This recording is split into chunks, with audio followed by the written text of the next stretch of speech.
টানা প্রায় ১৫ মাসের যুদ্ধে গাজা উপত্যকাকে রীতিমতো ধ্বংসস্তূপে পরিণত করেছে ইসরায়েলি বাহিনী।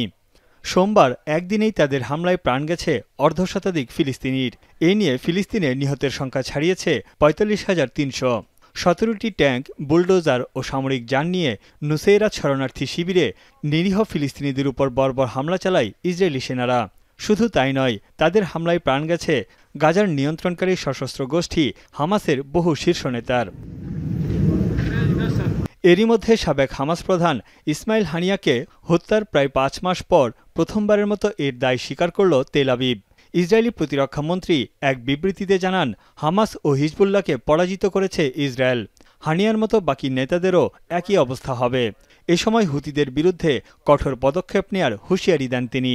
נפגע בתשתיות אסטרטגיות שלו ונערוף את ראש מנהיגיו בדיוק כמו שעשינו להניע סינואר ונסראללה בטהרן, עזה ובלבנון, נעשה בחודדה ובצנע।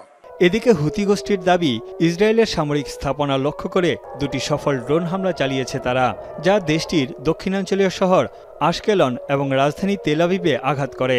والأخرى استهدفت هدفا عسكريا للعدو الإسرائيلي في منطقة يافا المحتلة بطائرة مسيرة نوع يافا وحققت هدفها بنجاح بفضل الله। এমন অবস্থায় ইসরায়েলি প্রধানমন্ত্রী বেনিয়ামিন নেতানিয়াহু জানান, জিম্মিদের মুক্ত করার বিষয়ে হামাসের সঙ্গে আলোচনার উল্লেখযোগ্য অগ্রগতি হয়েছে। পার্লামেন্টের বক্তৃতায় তিনি বলেন, ইসরায়েলের অর্থনীতি শক্তিশালী হয়েছে এবং বিদেশি বিনিয়োগ বেড়েছে। יש התקדמות, אינני יודע כמה זמן זה ייקח.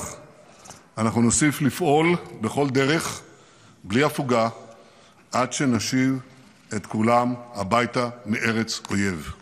এই যখন অবস্থা, তখন ইসরায়েলি সামরিক বাহিনীর দাবি, দক্ষিণ লেবানন থেকে শত শত সামরিক অস্ত্র জব্দ করেছে তারা। তাদের ধারণা, এসব অস্ত্র ইরান ও সিরিয়া হয়ে হিজবুল্লাহর কাছে এসেছিল। এগুলোর মধ্যে কিছু অস্ত্র রাশিয়া ও চীন থেকেও এসেছে। We were able to, in our operations against Hezbollah, also on the ground and also aerial operations, to take about 70 or 80% of their capabilities.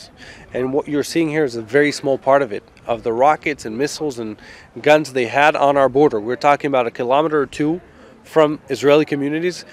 এদিকে গাজা উপত্যকায় ২৫ বছরের মধ্যে গেল আগস্টে প্রথমবারের মতো পোলিও সংক্রমণ ছড়িয়ে পড়ে। এখন পর্যন্ত ৫.৫ লাখের বেশি শিশুকে পোলিও ভ্যাকসিনের দ্বিতীয় ডোজ দেয়া হয়েছে বলে জানিয়েছে বিশ্ব স্বাস্থ্য সংস্থা। তানভীর জনি, এখন বিশ্ব।